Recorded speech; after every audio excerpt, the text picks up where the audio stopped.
mu ne muka fito muka ce a yi zanga-zanga, daga bisani kuma ni ne na zo na bugar kaya na ce wanda yake bukata na zanga-zanga idan zai yi yana bukata to ya kira ni zan tura mashi duk inda yake. Daga ni ne dama sai MJ dama bai da alaka da shi, da ni ne yake. Duk wanda ya ji wannan maganan dai kawai dai zai gane cewa da ni yake yi. To ni bana zagaye bana bulle saboda ba wanda nake tsoro, kamar yadda ka faɗa ka ce baka tsoron uban kowa.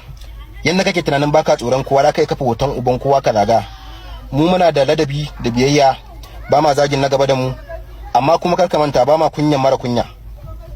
Kamar yadda ka faɗa, na farko dai Aminu, yau in da ka tare na hanya ka fasa min hanci to na rantsi da Allah ba zan iya hakuri ba, sai na fasa ma baki. Idan ka fasa min kunne ni kuma zan fasa ma ido. Idan ka mun targade ni kuma zan ma kara. Wallahi bazan da ku a wajenka ba, na farko kenan.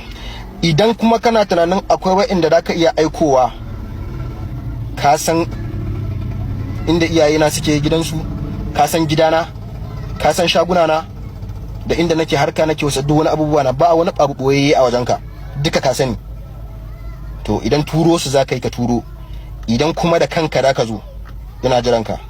Yanda kake tunanin baka tsoron kowa, to na rantsi da Allah ban tsoron ka wallahi, saboda kai ƙaryan daru kake yi, ƙaryan buɗe ido kake yi. Bala'in da ni na gani na rantsi da Allah a cikin 100 baka ga 10 ba. Idan kana tunanin kai dan bala'i ne, bala'in da ni na gani ka je ka tambaya bukur nake. Anan aka haife ni, nan mahaifana take, nan na girma. Kai ka zo ka san ne kawai a sama.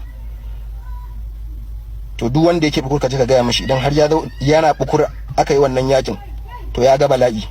To ka ba wannan rashin hankali la kan nuna mu, don ko soja na rance da Allah sai dai ya gwada min rike bindiga, amma ba ganin masifa ba wallahi.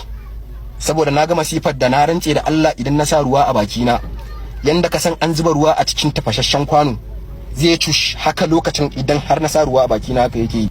To ka kai ba ga wannan bala'in ba. Sannan ka je ka tambaya a kudu.